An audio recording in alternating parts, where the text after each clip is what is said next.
dal leen ak jàmm mbokki internet yi nga xam yéen a nuy siifur ci xibaar ginnaaw bi leen nuyoo mbir mi nga xamee ne nag moo xew fële ca Diass ginnaaw nemmeeku tur bi nga xamee ne président Ousmane Sonko mi ngi koy amal fële ca département bu Mbour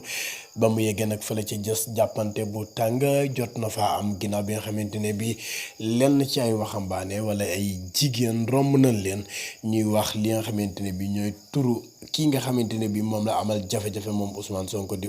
kii di Adji Sarr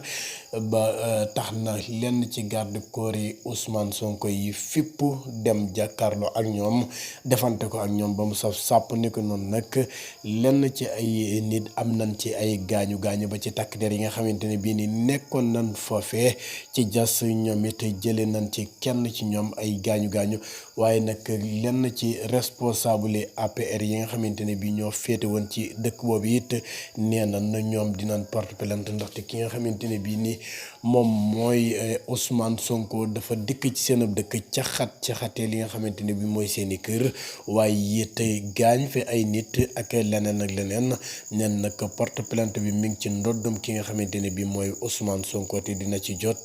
waaye nag kii nga xamante ne bii nag mooy Ousmane Sonko la metti aw ñoñam mooy lii nga xamante ne bii romb na fa ñoom ñuy wax turu ki nga xamante ne bii mooy Adji Sarr ba tax na garde corps yi jug ko fipp ànd daal di jàkkaarloo ko ñi nga xamante ne bii ñooy waa Diass.